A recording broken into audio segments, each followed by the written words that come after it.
গোপাল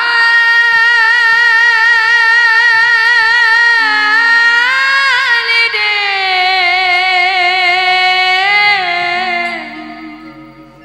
সারা দে গোপাল সারা দে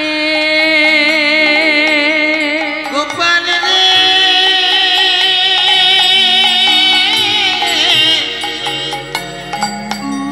একবার সারা দে গোপাল সারা দে গোপাল রে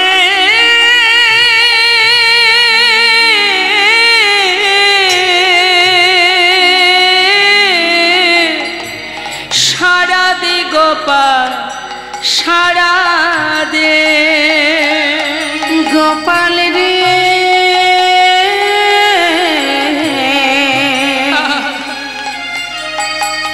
সারা দে গোপাল সারা দে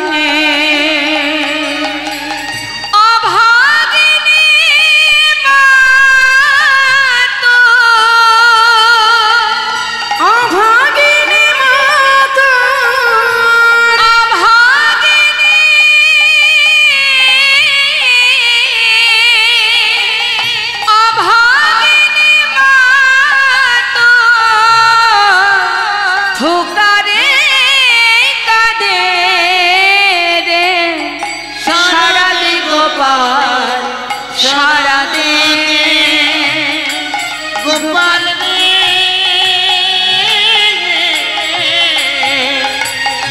সারা দে গোপাল সারা দে কাঙালিনী বলে কি দিবি না সারা নয়নের মনিরে তুই নয়ন হারা কাঙালিনী বলে কি তুই দিবি না সারা নয়নের মনিরে তুই নয়ন হারা কাঙালিনী বলে কি দিবি না সারা নয়নের মনিরে তুই নয়ন হারা দেখিতে কি পাইব দেখিতে কি পাইব দেখিতে কি পাইব সেই নয়নে সারা দে গোপাল সারা দে গোপাল রে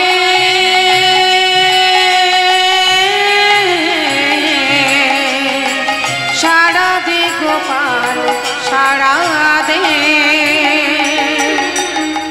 যে বাঁশি বাজিয়েছিলি ওরে গোপাল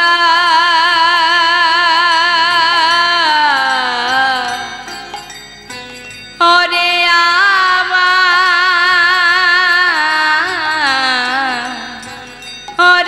আমার নয়ন মনি ওরে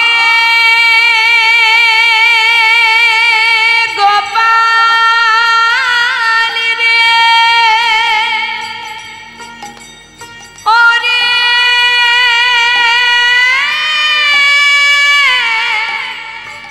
গোপাল রে ওরে ওরে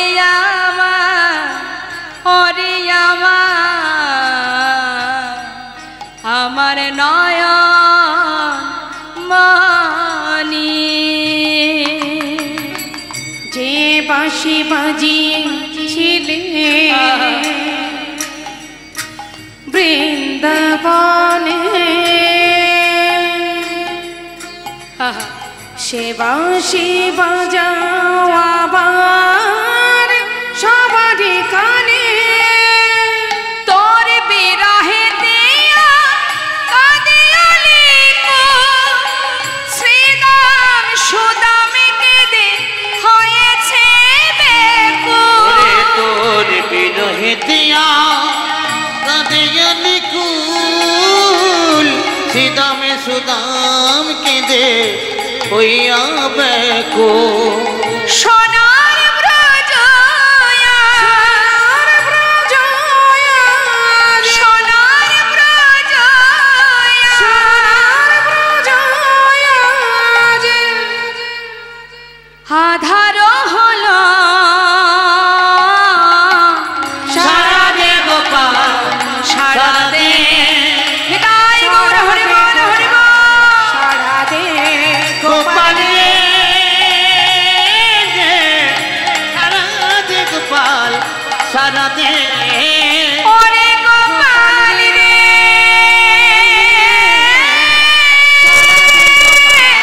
সারা দে গোপাল রে ওরে ওরে আমার গোপাল রে সারা দে গোপাল সারা দে একবার সারা দে গোপাল সারা দে সারা দে গোপাল সারা দে সারা দে গোপাল সারা দে চন্দ্রদেবের 27টি স্ত্রী 27 জন স্ত্রী থাকা পরেও তিনি গুরুপত্নীর প্রতি আকৃষ্ট হন, দৃষ্টি দেন। যখনই দৃষ্টি দেন গুরুদেব জানতে পেরে তাকে অভিশাপ দেন। কি অভিশাপ দিয়েছিলেন না, তোমার ক্ষয়রোগ হবে, অর্থাৎ তুমি এক একদিনে এক একটি কলা তোমার ক্ষয় হতে হতে একদিন তোমার এই 16 কলা শেষ হয়ে যাবে, মানে তুমি মারা যাবে। এই অভিশাপ পাওয়ার পর গুরুদেবের অভিশাপ ব্যর্থ হয় না বাবা। দিনের পর দিন যাচ্ছে আর একটা একটা করে কলা ক্ষয় হতে শুরু হচ্ছে। এদিকে তার 27 জন স্ত্রী তারা চিন্তায় পড়ে গেল যে আমাদের স্বামী যদি মারা যায় তাহলে আমাদের কি উপায়। এই 27 জন স্ত্রী তারা চিন্তায় নিজের এই বিপদ থেকে মুক্তির উদ্ধারের জন্য মুক্তির পথ তারা সবাই মিলে কি করলেন, কিভাবে মুক্তি পাবো সেই মুক্তির পথ খুঁজতে শুরু করলেন। হঠাৎ মনে পড়ে গেল তাদের যে একমাত্র দেবাদিদেব মহাদেব ভোলানাথের কাছে, তার কাছেই এই সমস্যা সমাধানের পথ আমরা জিজ্ঞাসা করব। তো 27 জন স্ত্রী যাদের বড় দিদি হচ্ছে মা পার্বতী, 27 জন বোন তাদের দিদি হলো পার্বতী। তা মা পার্বতী যদি দিদি হবে, ভোলানাথ সম্পর্কে কি হবে? জামাইবাবু মহাদেব কৈলাসে বসে বসে ধ্যান করছে, সেই সময় 27 জন শালি গিয়ে উপস্থিত কৈলাসে। ভোলানাথ নিরিবিলি নির্জন জায়গা পেয়ে মনের আনন্দে ধ্যানে মগ্ন, সেখানেও শান্তি নেই। শালিরা গিয়ে হাজির, জামাইবাবু জামাইবাবু ও জামাইবাবু ও জামাইবাবু ও জামাইবাবু। ভোলানাথের ধ্যান ভেঙে গেছে, সর্বনাশ। এত চিৎকার, এতজনে চিৎকার করছে জামাইবাবু জামাইবাবু বলে। এত শালি আছে আমার, জানতাম না তো।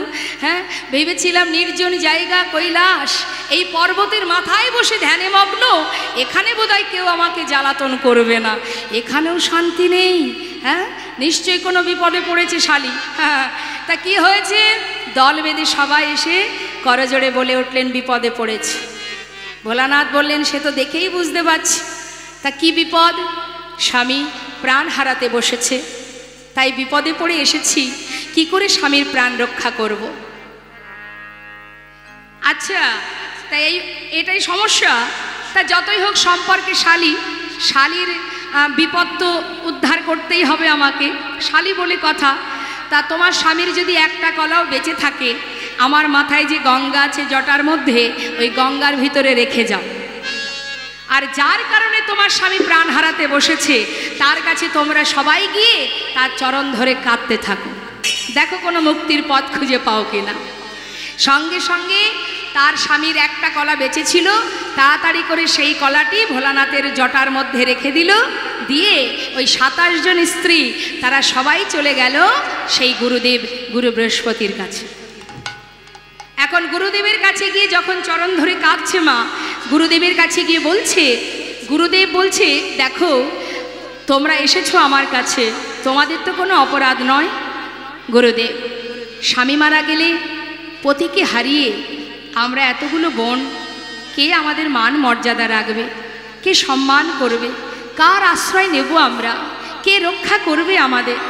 আমাদের অপরাধ, আমাদের এই অপরাধের ভাগীদার করবেন না, আমাদের বিপদ থেকে মুক্তি করুন গুরুদেব। গুরুদেব বললেন, যদি একটা কলাও বেঁচে থাকতো তাহলে আমি কোনো উপায় দেখতাম, কি করা যায়।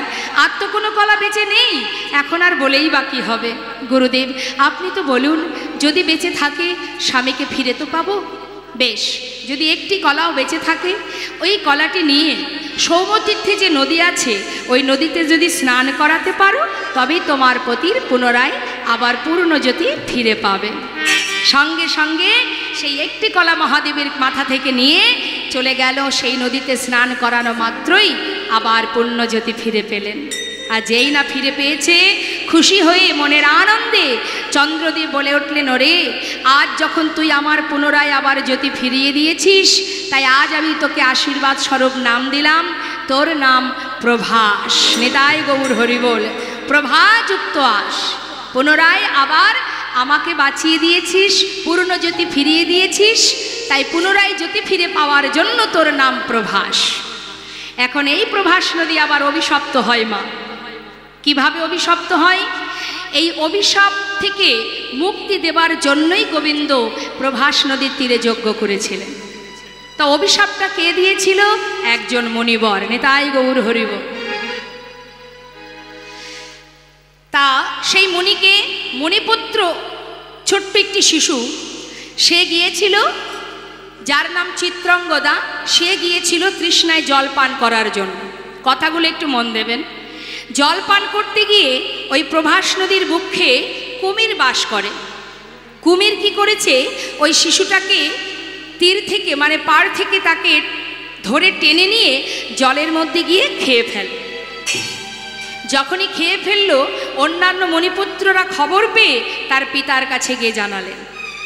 এখন পিতার কাছে গিয়ে যখন জানালেন, তখন সেই পিতা ছুটতে ছুটতে ওই প্রভাস নদীর তীরে এসে বললেন, ওরে প্রভাস, তুই আমার পুত্রের প্রাণ হরণ করেছিস, আমি তোকে অভিশাপ দিলাম, তোর বক্ষের জল শুকিয়ে যাবে, প্রখর রৌদ্রে তুই শুকিয়ে যাবি, তোর বক্ষের উপর দিয়ে পশু পাখি কীট পতঙ্গ তারা হাঁটবে চলবে এবং মলমূত্র ত্যাগ করবে, সবাই তোকে ঘৃণা করবে। প্রভাস সঙ্গে সঙ্গে নিজ মূর্তি ধারণ করে বললেন, হে মুনিবর, আপনি অভিশাপ দেবেন না, আমার তো কোনো দোষ নেই, আমার বক্ষে যে কুমির বাস করে সে আপনার সন্তানকে প্রাণে মেরেছে, আমার কি অপরাধ? তখন মুনিবর মনে মনে চিন্তা করলেন, সত্যই তো, ওর তো কোনো দোষ নেই, শুধু শুধু ওকে অভিশাপ দিলাম। তখন বলে উঠলেন, তবে শোন প্রভাস, অভিশাপ যখন দিয়েছি এ তো আর ফিরিয়ে নেওয়া যাবে না, তাই আশীর্বাদও করে গেলাম, যেদিন এই প্রভাস নদীর জল দিয়ে ভগবান কৃষ্ণচন্দ্র রাধারানীর চরণ ধৌত করবে, সেই দিনই তুই মুক্তি পাবি, তার আগে নয়। নিতাই গৌর হরি বল, হরি বল। সেই কারণেই ভগবান প্রভাস নদীর তীরে যজ্ঞ করেছিলেন। শুধু এটাই কারণ ছিল না মা, আরও অনেক কারণ। একটু চলে যাব মহাভারতে। মহাভারতে কুরুক্ষেত্রে যুদ্ধের পর হস্তিনাপুরে রাজা হয়েছিল ধর্মরাজ যুধিষ্ঠির। যখন রাজা হলো, ভগবান কুন্তি পিসিমাকে ডাকলেন, পিসিমা, তোমার ছেলে মস্ত বড় রাজা, জীবনে এত কষ্ট, এত দুঃখ, এত যন্ত্রণা পেয়েছ, আজ তোমার ছেলে হস্তিনাপুরের কত বড় রাজা। পিসিমা, তুমি রাজমাতা হয়েছ, আর তোমার কোনো দুঃখ নেই, আজ তুমি মুক্ত, সমস্ত দুঃখ কষ্টের অবসান ঘটে গেছে, সুখের নাগাল খুঁজে পেয়েছ পিসিমা, এবার আমি যাই, আমাকে বিদায় দাও। রথের ওপরে বসে আছে মা, আর এদিকে কুন্তি পিসিমা মনে মনে ভাবছে, কৃষ্ণ যখনই আমাকে ছেড়ে ঘরে যায়, যাবার সময় বলে, পিসিমা আমি আসি। আসি কথার অর্থ কি মা? আসি মানে কি, বাড়ির বাচ্চারা বাড়ির থেকে যখন যায়, ভুল করে যদি বলে মা যাই, তখন মা কি বলেন? বল আসি, যাই বলতে নেই। তা যখনই গোবিন্দ বলেছে পিসিমা আমি যাই, তখনই তার মনে খটকা লাগলো, এমন কথা কৃষ্ণ কেন বলল? তবে কি কৃষ্ণ আজ চলে গেলে আর কখনো আসবে না, এমন কথা তো কখনো বলে না। কৃষ্ণ, এতদিন তুমি আমার কাছ থেকে ঘরে ফেরার সময় আমাকে বলো আমি আসি, আজ তুমি যাই কথাটা কেন বললে? তবে কি আজ চলে গেলে তুমি আর আসবে না? পিসিমা, ছাড়ো সব কথা। চলে যাবার আগে আমি তোমায় বর দিয়ে যাব। বলো না পিসিমা, কি বর নেবে? যা চাইবে আমি তাই দেব। কুন্তী পিসিমা বলে উঠলেন, কৃষ্ণ, বর দেবে আমায়? তবে দিয়ে যাও। জীবনে এতদিন দুঃখ ছিল, কষ্ট ছিল, যন্ত্রণা ছিল, বেদনা ছিল, এত কষ্ট এত দুঃখ পেয়েছি। 5 পুত্রকে নিয়ে বনে বনে জীবন কাটিয়েছি, জীবনে এত যন্ত্রণা সহ্য করেছি। কিন্তু আনন্দ কি জানো? কোনোদিন তুমি আমায় ছেড়ে কোথাও যাওনি। আজ যেই ছেলে রাজা হয়েছে, সুখের নাগাল পেয়েছি, সেই তুমি আমাদের ছেড়ে চলে যেতে চাইছো। কৃষ্ণ, যদি দিতেই চাও বর, তবে এই বর দিয়ে যাও। জীবনে আর কটা দিন পৃথিবীতে যদি থাকি, যে কদিন এই পৃথিবীতে থাকব, আর যে কদিন বাঁচব, জগতে যত কষ্ট দুঃখ যন্ত্রণা আছে, যত বেদনা আছে, সবটুকু তুমি আমায় দিয়ে যাও। এতটুকু সুখ যেন জীবনে না থাকে, কারণ সুখ পেলে তোমায় হারাতে হবে। যে সুখের মধ্যে কৃষ্ণ নেই, সে সুখের কোনো মূল্য নেই। কি হবে ওই সোনার সিংহাসন, যে সিংহাসনে বসলে কৃষ্ণ হারা হতে হয়? পাশে ভীম দাঁড়িয়ে আছে। মা, জীবনে এত কষ্ট পেলে, এত যন্ত্রণা পেলে, তোমার কি স্বাদ মেটেনি মা? সবে মাত্র দাদা রাজা হলো, আবার তুমি দুঃখ চাইছো কেন? মা বললেন, ওরে ভীম, জীবনে দুঃখ ছিল বলেই কৃষ্ণ সহায় ছিল।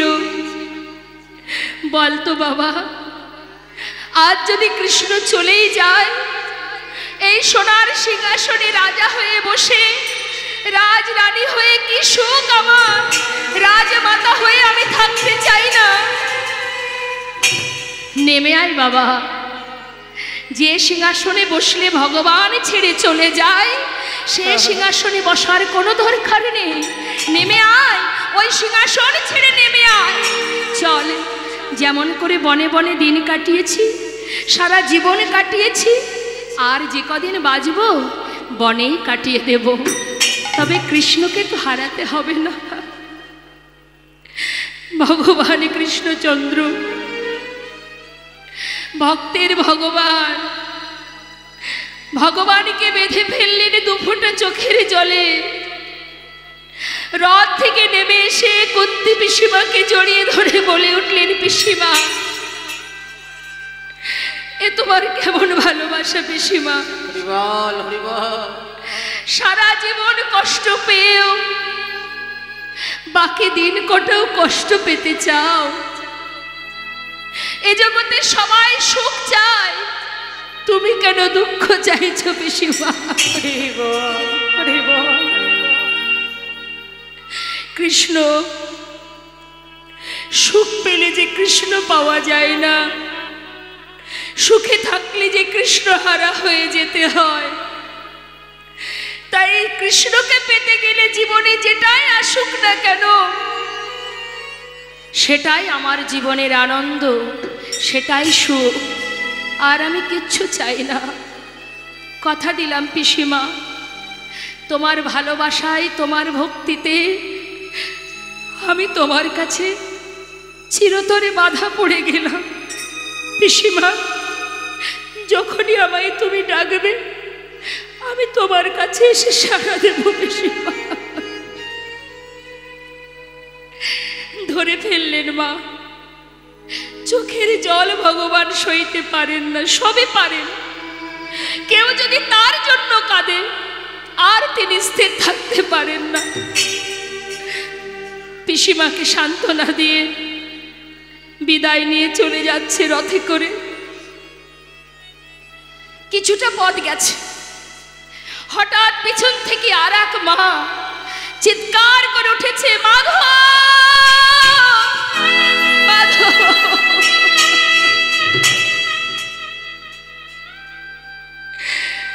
একটু দাঁড়াও মাধব, একটু দাঁড়াও।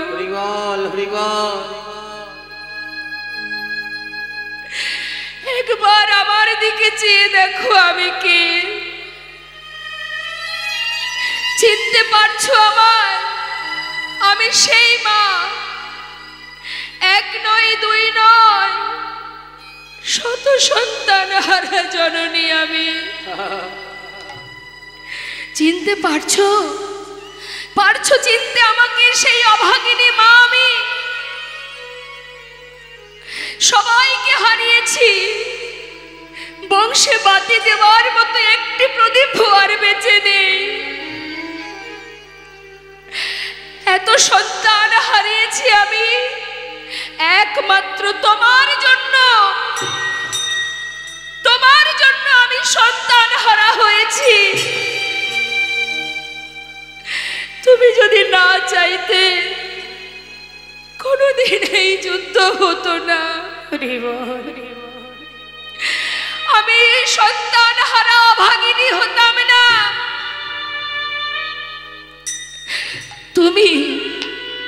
তুমিই করেছো, তুমি অভাগিনী করেছো আমাকে কাঙালিনী করেছো তুমি, আমার সন্তানকে মেরেছো তুমি। আজ আমি তোমায় অভিশাপ দেব মাধব, আমি সুবল কন্যা, আজ তোমায় অভিশাপ দেব। আমার কুরু বংশ যেমন তুমি ধ্বংস করে দিয়েছো, তোমার যত বংশ সব ধ্বংস হয়ে যাবে, একটা দ্বীপও বেঁচে থাকবে না। তোমারও মৃত্যু হবে। ওই নিম্ন বৃক্ষের ডালে তুমি থাকবে বসে, তোমার চরণখানি দর্শন করে একটি মাছরাঙা পাখি ভেবে তোমাকে ব্যাদের হাতে মরতে হবে। এই আমি তোমায় অভিশাপ দিলাম। অভিশাপ দেওয়া মাত্রই মাতা গান্ধারী ভূমিতে মূর্ছা গেল। সবাই এসে মাতা গান্ধারীকে তুলে ধরে বললেন, মা তুমি কি অভিশাপ করলে? মাধবকে অভিশাপ দিও না, তুমি অভিশাপ ফিরিয়ে নাও মা, ফিরিয়ে নাও। ভগবান কৃষ্ণ রথ থেকে নেমে এলেন, এসে বললেন, তোমরা সকলে শান্ত হও। মায়ের তো কোনো দোষ নেই, তোমরা মাকে কেউ বাধা দিও না, বলতে দাও। শুনে রাখো, কুরুক্ষেত্রের মাঠে জয়ের আনন্দ যেমন আমি পেয়েছি, তেমন যারা পরাজিত হয়েছে সেই পরাজয়ের যন্ত্রণাটাও আমি পেয়েছি। সমস্ত মায়ের আশীর্বাদ যেমন মাথায় পেয়েছি, তেমন যে সকল মায়েরা আমাকে অভিশাপ দিচ্ছে, আমি সকল অভিশাপও মাথায় নিতে চাই। মা, তোমার কথাই সত্য হবে। তুমি যা বলেছ আমি মাথা পেতে নিলাম। আমায় তুমি ক্ষমা করো মাধব, আমি যে জ্ঞান শূন্য হয়ে গেছি, আমি যে কি বলেছি আমি নিজেই জানি না। আমায় তুমি ক্ষমা করো মাধব, ক্ষমা করো। মা, তুমি মন্দ কিছু বলনি মা, তুমি যা বলেছ আমি মাথা পেতে নিলাম। মাগো, এই যে মায়ের অভিশাপ, যদুবংশ ধ্বংস হবে। 56 কোটি যদুবংশ, তারা যখন সবাই বড় হলো, যৌবন বয়স, তারা এতটাই উদ্ধত্ত হয়েছিল, এতটা দুষ্টু হয়েছিল, কখনো গুরুজনকে সম্মান করত না। এদের মধ্যে একটি সন্তান ছিল মেয়েদের মতো দেখতে, যার নাম ছিল শাম্ভ। সেই শাম্ভকে নারী সাজিয়ে পেটের উপরে একটা কড়া বেঁধে জঙ্গলে মুনি ঋষিদের কাছে নিয়ে গিয়ে এতটাই দুষ্টু ছিল সেই বালকেরা, মুনিকে বিরক্ত করে বলে উঠলেন, অ মনিবর, তোমরা সাধনা করছো যুগ যুগ ধরে, বলতে পারো এর গর্ভে কে জন্ম নেবে? মুনি ঋষিরা সাধনায় মগ্ন মা, বারবার বিরক্ত করছে তো, তাদের এমনই কঠিন সাধনা, এমনই তাদের তপস্যা, তারা কিন্তু ভূত ভবিষ্যৎ বর্তমান বলতে পারত, কিন্তু বারবার বিরক্ত করছে বলে উঠলেন, তবে শোন বালক, তোরা যদি ঘরে ফিরে যাস আমি কিছু বলবো না, আর যদি এইভাবে বিরক্ত করতে থাকিস তবে শুনে নে, এর গর্ভে যে সন্তান বা যেই জন্ম হবে তার হাত দিয়ে তোদের এই 56 কোটি যদুবংশ ধ্বংস হয়ে যাবে। কথা শোনা মাত্রই সঙ্গে সঙ্গে ঘরে ফিরে গেল। দেখতে দেখতে যে পেটে কড়াটা বেঁধেছিল সেটা ফাল হয়ে প্রসবিত হল। সেই ফালটা নিয়ে গোবিন্দের কাছে গেলেন। ভগবান বললেন, বালক, এক কাজ করো, ওই প্রভাস নদীর তীরে যে পাথর আছে, পাথরে ফালটাকে ঘষে ঘষে শেষ করে দাও। সমস্ত বালকরা সেই পাথরটা নিয়ে সেই প্রভাস নদীর তীরে গিয়ে সেটাকে ঘষতে শুরু করলেন। ঘষতে ঘষতে যখন আর এতটুকু বাকি আছে, যত ঘষছে মা তত ফেনা বাহির হচ্ছে, আর ফেনাগুলো নদীর ধার বরাবর যাচ্ছে, আর ওই ফেনা থেকে নদীর ধারে ধারে নল খাগড়ার গাছ তৈরি হচ্ছে। আর অবশেষে যেটুকু বাকি ছিল, চিন্তা করছি এটুকু দিয়ে কি আর হবে, সেটাকে হাতে করে নিয়ে ওই প্রভাস নদীর জলের মাঝে ছুঁড়ে ফেলে দিল। আর সেই ফালটা খেলো কে? রাঘব বোয়াল বলে একটি মাছ। এদিকে যারা মাছ ধরে ধীবর, তারা মাছ ধরতে গিয়ে জালের মধ্যে সেই রাঘব বোয়ালকে পেয়ে যায়। তীরে তুলে সেটাকে কর্তন করা মাত্রই সেই ফালটা আবার পেটের থেকে বাইরে বেরিয়ে আসে। এখন ধীবরের আর ফাল দিয়ে কী করবে? সেই ফালটাকে হাতে করে নিয়ে একটা জঙ্গলে ছুঁড়ে ফেলে দেয়। আর সেই জঙ্গল থেকে কুড়িয়ে পায় জরা নামের এক ব্যাধ। নিতাই গৌর হরি বল। কীভাবে দেখুন লীলা হচ্ছে মা পরপর। এবার ওই যে বাবা জরা নামের ব্যাধ, এই ব্যাধটিকে ইনি হচ্ছেন রাম অবতারে বালির পুত্র অঙ্গদ। বালিকে যখন হত্যা করেছিলেন রামচন্দ্র, মা সীতাকে উদ্ধার করার জন্য পিছন থেকে তীর মেরেছিলেন। ক্ষত্রিয় যারা হয় তারা যুদ্ধ ছাড়া কখনো অস্ত্র ধারণ করতে পারে না, অস্ত্র প্রচার করতে পারে না, কিন্তু ক্ষত্রিয় হয়েও তারা যুদ্ধ না করে বিনা যুদ্ধে পিছন থেকে তীর মেরে হত্যা করেছিল বলেই অঙ্গদ অর্থাৎ বালির পুত্র যে অঙ্গদ, সে কিন্তু জানতো না যে তার পিতাকে কে মেরেছে। কিন্তু মা সীতাকে উদ্ধার করার জন্য ওই ছোট্ট অঙ্গদ প্রভুকে অনেকভাবে সহযোগিতা করেন। প্রভু খুশি হয়ে বলেছিল, অঙ্গদ, তুমি এমনভাবে আমাকে উপকৃত করেছো, আমি তোমার সেবায় সন্তুষ্ট। বলো তুমি কি বর চাও? যা চাইবে আমি তাই দেব। করজোড়ে বলেছিল, দয়াময়, যদি তুমি আমায় বর দিতেই চাও তবে এই বর দাও, যে বিনা যুদ্ধে আমার পিতাকে পিছন থেকে তীর মেরে হত্যা করেছে, আমিও তাকে তীর মেরে হত্যা করতে চাই। নিতাই গৌর হরি বল। ভগবান বললেন, তথাস্তু, তাই হবে, তোমার মনোবাঞ্ছা পূর্ণ হবে। সেই অঙ্গদই কিন্তু মা ব্যাধ, দাপর যুগে জরা নামের ব্যাধ। এখন সে তার কাজ কি? পাখি ধরা। সে প্রতিদিন বনে পাখি ধরে। হঠাৎ ওই জঙ্গলের মধ্যে ওই ফালটা পেয়ে মনে বড় আনন্দ। আহা, এত সুন্দর ফাল তীরের আগায় বিঁধে রেখেছে। চিন্তা করছে এটা দিয়ে যদি পাখি মারি অতি তাড়াতাড়ি আমি আমার কার্য সিদ্ধি করতে পারবো, পাখি মারতে সুবিধা হবে। তাই তীরের আগায় সেই ফালটা বিঁধে রেখেছে।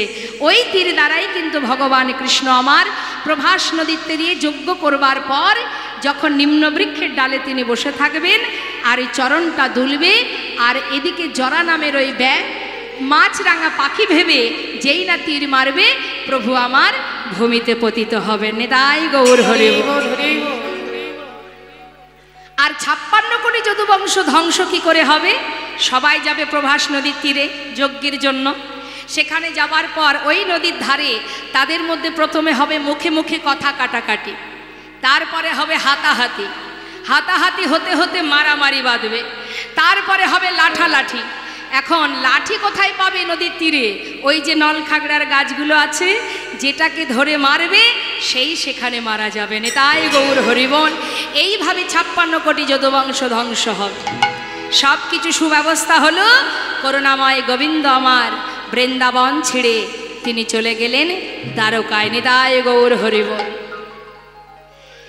গুরুর কাছ থেকে, গুরু সন্দীপ মুনির আশ্রম থেকে তিনি রাজনীতি শিক্ষা লাভ করে তিনি বৃন্দাবন ছেড়ে চলে গেলেন দ্বারকায়। দ্বারকায় গিয়ে রাজা হয়ে আছে। আর এবার আমরা দেখব মা বৃন্দাবনে কৃষ্ণহারা হয়ে বৃন্দাবনের কি অবস্থা। আমরা পদাবলীর মধ্যে দিয়ে শুনব, ধৈর্য ধরে আস্বাদন করুন, খুব ভালো লাগবে। প্রেমময়ী রাধারানী বৃন্দাবনে কৃষ্ণহারা হয়ে ভাবে রাব এসে তিনি কৃষ্ণ বিরহিণী, তিনি কাঁদছেন। মাটির উপরে চোখের জল দিয়ে সেটাকে ভিজিয়ে তার উপরে কৃষ্ণের বদন অঙ্কন করছেন। তাই গৌর হরিব। ছবি আঁকছে মা। কেমন ভাবে? এখানে আছে নাকি ভালো চিত্র অঙ্কন করতে পারে এমন কেউ আছে? ছবি আঁকতে পারে এমন কেউ আছে এখানে? একটু হাত তুলে দেখান কে ভালো ছবি আঁকে। কেউ নেই? আচ্ছা আচ্ছা, মানুষের ছবি আঁকতে গেলে কোথা থেকে শুরু করতে হয়? আপনি যদি মানুষের একটা চিত্র অঙ্কন করেন, শুরুটা কিভাবে করতে হয়? বদন থেকে বা চরণ থেকে, তাই তো মা? তাহলে দেখুন আমার রাধারানী কত সুন্দর চিত্র অঙ্কন করছে। পদটা কিন্তু মন দেবেন, খুব মন দিয়ে শুনবেন, প্রত্যেকটা কথার মধ্যে ধ্যান দেবেন, খুব ভালো লাগবে। কি বলছে? আজ আমার রাধারানী মৃত্তিকার উপরে নয়নে জলে, আজ মৃত্তিকা ভিজিয়ে আজ ভাবে রাব এসে তিনি কাঁদছেন। আর কি করছেন? আজ রাধারানী আমার চিত্র অঙ্কন করছেন। মুখে কি বলছে? কৃষ্ণ কৃষ্ণ বলি, কাঁদে বাহু তুলি, মরমে দারুণ ব্যথা। কৃষ্ণ কৃষ্ণ বলি, ওই কাঁদে বাহু তুলি, মরমে দারুণ ব্যথা। মৃত্তিকায় পরে মূরতি আঁকিয়া, কহায়ে তার শনে কথা। মৃত্তিকার উপরে মূরতি আঁকিয়া, কহায়ে তার শনে কথা। বলে একবার বোধ কথা বলো, বলে একবার বোধ কথা বলো। ফিরে আসো কিবা,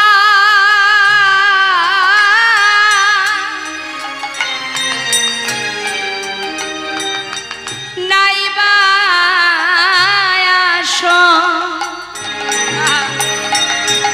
একবার বোধ কথা বলো, ফিরে আসো কিবা।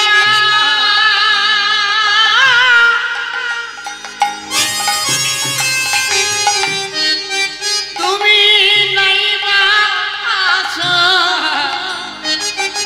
একবার বধূ কথা বলো। মৃত্তিকায় পরে মূরতি আঁকিয়া, কহরে তার শনে কথা। ওই না মৃত্তিকার উপরে মূরতি আঁকিয়া, কহায়ে তার শনে কথা। ওমা আঁকছে কি জানো? শুনুন, একে একে আঁকছে। তবে কোথা থেকে আঁকছে? না মস্তক থেকে, না চরণ থেকে। রাধারানী আঁকছে কোথা থেকে? মহাজন বর্ণনা দিচ্ছেন, পদাবলিতে বলছেন, দেখো দেখো আঁকিয়া সে কটি, মানে কোমরটা, পরাই ধটি, কত না যতন করি। দেখো আঁকিয়া সে কটি, পরাই ঘটে, কত না যতন করি। নাভি সরোবর আঁকিল তার পর, কত না যতন করে। ওই দেখো না ভীষণবর আখিল তার পর, কত না যতন করি। ওমা হরি বল। আজ কি করলেন? সুন্দর করে কোমরটা এঁকেছে, একটা পরনে সুন্দর করে ধটি বেঁধে দিয়ে নাভি সরোবর অঙ্কন করেছে। যেই না এঁকেছে, পাশে কারা? সখীগণ। সখীরা বলে উঠছে, আয় রায়, ও রায়।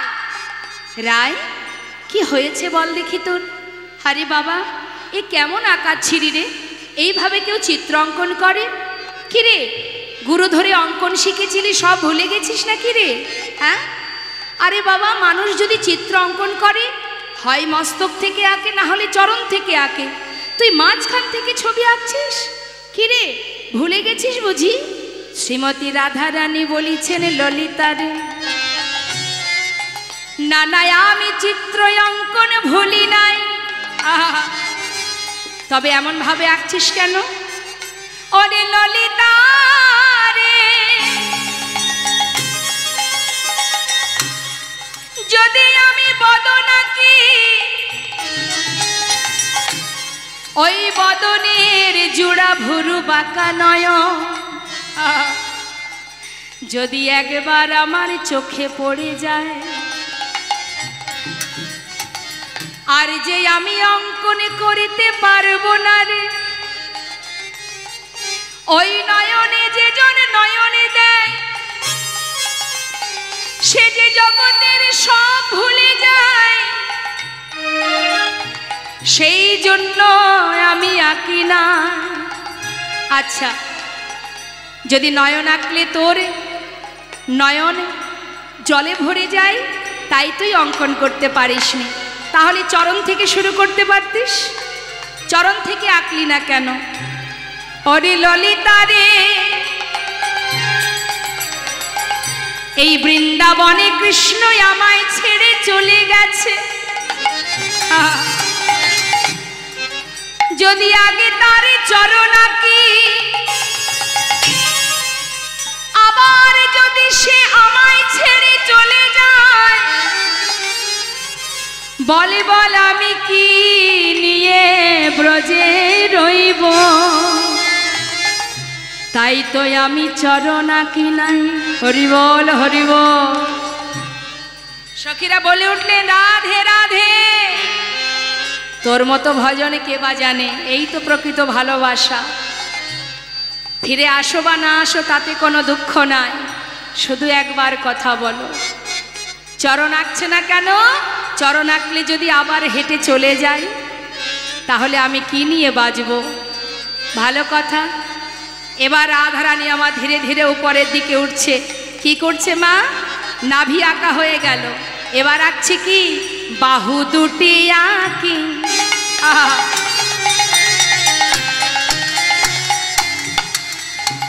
ছলো ছলো আঁখি, বাঁশিটি দিল সেই করে। ওই না বাহু দুটি আঁকি,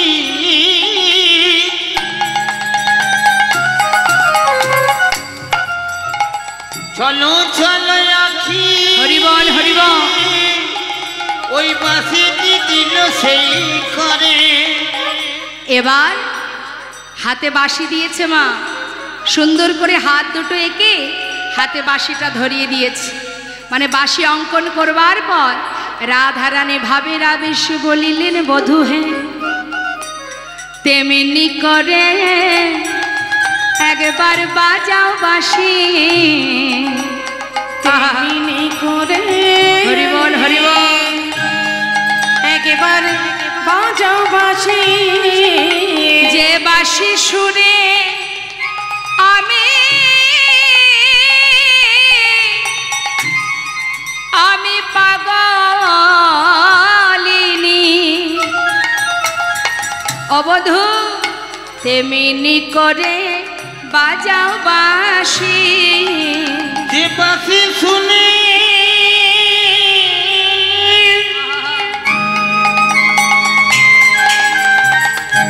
আমি পাগলিনী,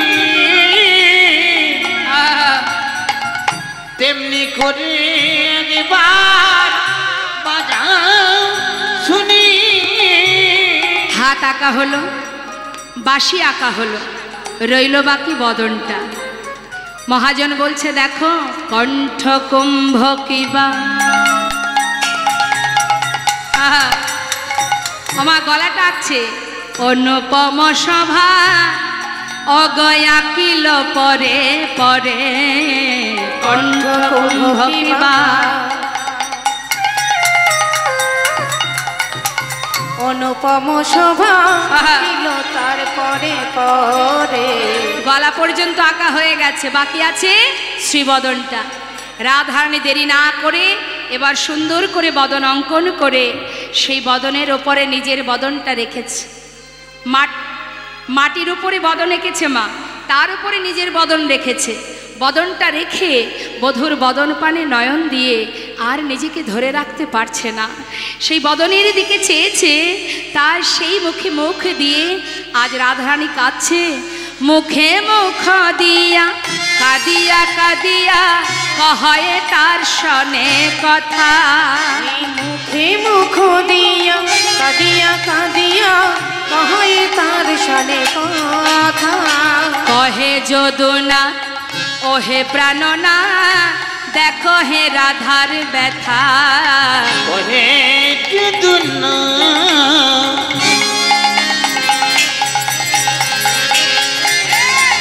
ওহে প্রাণনা দেখো না রাধার ব্যথা। তুমি একবার এসে দেখে যাও গো, তুমি একবার এসে দেখে যাও গো আমার রাধা রানী,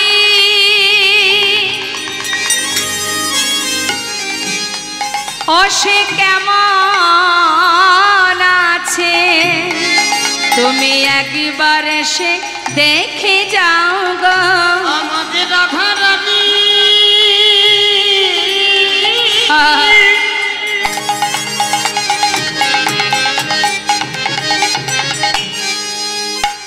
সে কেমন আছে তুমি একবার এসে দেখে যাও গো।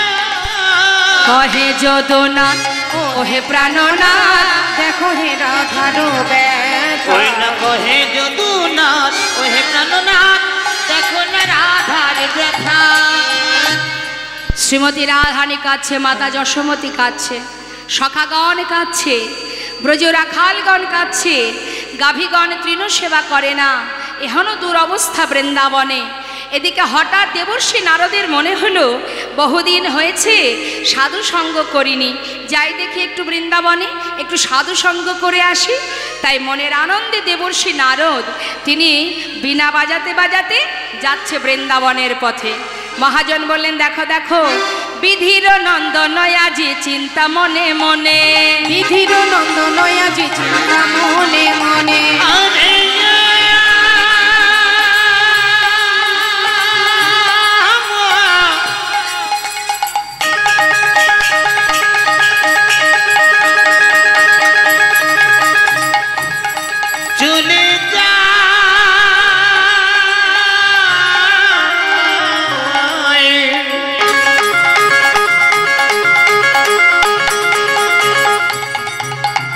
নারদী ঋষি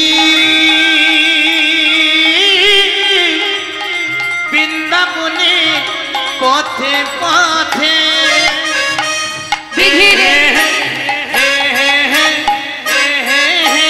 বিধির নন্দন আজি চিন্তা মনে মনে। কোথা রহু কৃষ্ণ ভক্ত হেরিব নয়নে, কৃষ্ণ ভক্ত হেরিব নয়নে। কৃষ্ণ ভক্ত হেরিব নয়নে। মনের আনন্দে যাচ্ছে মা, সাধু সঙ্গ করবে। এখন বৃন্দাবনের দিকে যাচ্ছে তো মনের আনন্দে। মহাজন বললেন দেখো দেখো আজ দেবর্ষী নারদ যাচ্ছে সাধু সঙ্গ করবার জন্য। তা যাচ্ছে যখন কি হচ্ছে, এত চিন্ত দেবী ঋষি ঢেকিতে চড়িয়া, এত চিন্ত দেবী ঋষি ঢেকিতে চড়িয়া, এত চিন্ত দেবী ঋষি ঢেকিতে চড়িয়া, দেখিতে দেখিতে যাই উলসিত হইয়া, দেখিতে দেখিতে যাই উলসিত হইয়া, দেখিতে দেখিতে যাই উল্লসিত হইয়া। আনন্দ ধরে না, আনন্দ ধরে না, আনন্দ ধরে না, আনন্দ ধরে না। সাধু সঙ্গ পাবে বলে আনন্দ ধরে না। সাধু সঙ্গ করবে বলে আনন্দ ধরে না। ভক্ত সঙ্গ পাবে বলে আনন্দ ধরে না। ভক্ত সঙ্গ করবে বলে আনন্দ ধরে না। দেখিতে দেখিতে যাই উল্লসিত হইয়া, দেখিতে দেখিতে যাই উল্লসিত হইয়া, দেখিতে দেখিতে যাই উল্লসিত হইয়া। সাধু সঙ্গ করতে কার না ভালো লাগে? আপনারা যখন শুনেছিলেন এখানে যজ্ঞ হবে, কত ভক্তবৃন্দ আসবে, সাধু গুরু বৈষ্ণব আসবে, তাদের সঙ্গ পাওয়ার জন্য আপনারা যেমন ছুটে এসেছেন। নারদও যাচ্ছে বৃন্দাবনে সাধু সঙ্গ করবে। এখন চারিদিকে দেখতে দেখতে যাচ্ছে যে কোথায় আছে ভক্ত সঙ্গ, একটু সেখানে গিয়ে ভক্ত সঙ্গ করব, আলিঙ্গন করব। মনের আনন্দে যাচ্ছে, যত এগিয়ে যাচ্ছে বৃন্দাবনের দিকে তত কি হচ্ছে মা, একটা তাপ এসে তার গায়ে লাগছে। নিতাই গৌর হরিবল। এখন বৃন্দাবনের দিকে এগিয়ে যাচ্ছে কিন্তু একটা তাপ লাগছে গায়ে। কিসের তাপ? আমরা পথে চলতে চলতে যদি কোনো জায়গা থেকে একটা তাপ আসে, আমরা মনে মনে কি ভাবি? মনে করুন রাস্তা দিয়ে যাচ্ছি গাড়িতে, একটা তাপ লাগলো গায়ে, কি ভাববো? তবে কি কোথাও আগুন টাগুন লেগে গেল? একটু মনের ভিতরে চিন্তা হয়। দেবর্ষী নারদও সেই তাপটা অনুভব করে চারিদিকে দেখছে যে তাপটা কোথা থেকে আসছে। তপ্তদর্শী দেবী ঋষি চারি পানে চায়, তপ্তদর্শী দেবী ঋষি চারি পানে চায়। ওই না তপ্তদর্শী দেবী ঋষি চারি পানে চায়। কোথা হতে তাপ আসি লাগে মোর গায়ে, কোথা হতে তাপ আসি লাগে মোর গায়ে। কোথা হতে তাপ আসি লাগলো মোর গায়ে। ভাবতে ভাবতে যাচ্ছে তাপটা কোথা থেকে আসছে। তাড়াতাড়ি করে একটু একটু করে বৃন্দাবনের ভিতরে যখন প্রবেশ করেছে মা, দেখছে বৃন্দাবনবাসী সবাই কৃষ্ণ শোকে শোকাহত, সবাই কাঁদছে। এতটাই কাতর তারা, তাদের যে বিরহের যন্ত্রণা সেটাই যেন তাপ অনুভব হচ্ছে। বৃন্দাবনে কৃষ্ণ হারা হয়ে সবাই কাঁদছে, যে যেমনভাবে ভালোবাসে। তাই না দেখে দেবর্ষী নারদ মনে মনে বলছে, হে গোবিন্দ, আজ যদি বৃন্দাবনে না আসতাম জানতে পারতাম না। কি জানি কেন মনে হলো একটু বৃন্দাবনে যাই, একটু সাধু সঙ্গ করব। এসেছি বলেই বুঝতে পারলাম সবাইকে কাঁদিয়ে দ্বারকায় রাজা হয়ে তুমি বসে আছো। কত সুখে আছো তুমি, আর কত জনকে কাঁদাবে তুমি। সবাই কাঁদছে তোমার জন্য। এ তুমি কেমন, এত নিষ্ঠুর তোমার হৃদয়। হে দয়াময়, কত জনার অভিশাপ তুমি নেবে। প্রত্যেকটি মানুষ যদি কাঁদে, তাদের চোখের জল তোমার জীবনের অভিশাপ হয়ে দাঁড়াচ্ছে। সবার অভিশাপ তোমার মাথায়। আর কত কাঁদাবে তুমি ভক্তকে? না না, আজ এর একটা বিহিত করতেই হবে। আজ আমি যাব বৃন্দাবন থেকে ওই দ্বারকায়। আমি দ্বারকায় গিয়ে দেখব যে সবাই বৃন্দাবনবাসীকে কাঁদিয়ে সে কত সুখে আছে। নিজের বীণাকে বলছে, বীণা, আজ থেকে তুই প্রভুর নাম ভুলে যা, এই নাম আর করবি না। আজ থেকে তুই প্রভুর নাম ভুলে গিয়ে রাধা নাম জপ কর। যে প্রভু সবাইকে কাঁদায় সে নাম আর গাওয়ার প্রয়োজন নেই। কর, রাধা নাম জপ কর। বল বল যন্ত্র, রাধা নামে মন্ত্র। বল বল যন্ত্র, রাধা নামে মন্ত্র। বল বল যন্ত্র, রাধা নামে মন্ত্র। যাগ যজ্ঞ ব্রত পূজা কিছু নাহি আর। বল বল যন্ত্র, রাধা নামে মন্ত্র। বল বল যন্ত্র, এই রাধা নামে মন্ত্র। যাগ যজ্ঞ পূজা কিছু নাহি আর। বল বল বীণে, রাধা নামে বীণে। বল বল বীণে, রাধা নামে বীণে। বল বল বীণে, রাধা নামে বীণে। বল বল বীণে, রাধা নামে বীণে। এ ত্রিভুবনে কিছু নাহি আর। বল বল যন্ত্র, রাধা নামে মন্ত্র। বল বল যন্ত্র,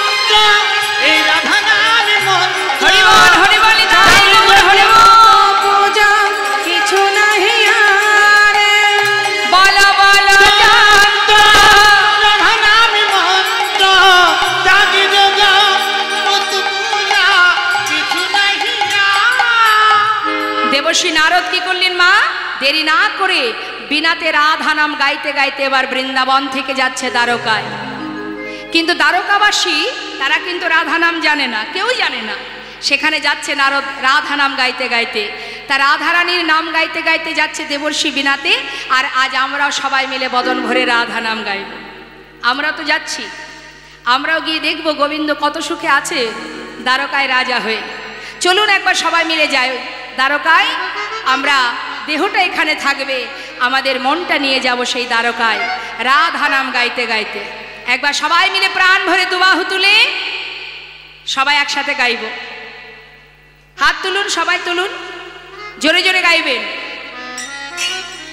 রাধে রাধে রাধে রাধে রাধে রাধে রাধে বল বল রাধে রাধে রাধে রাধে রাধে রাধে বল রাধে রাধে রাধে রাধে রাধে রাধে বল রাধে রাধে রাধে রাধে রাধে রাধে বল বলো রাধে রাধে রাধে রাধে রাধে রাধে রাধে রাধে রাধে রাধে রাধে রাধে বল রাধে রাধে রাধে রাধে রাধে রাধে বল রাধে রাধে রাধে রাধে রাধে রাধে বল রাধে রাধে রাধে রাধে রাধে রাধে বল রাধে রাধে রাধে রাধে রাধে রাধে বল হে রাধে রাধে রাধে রাধে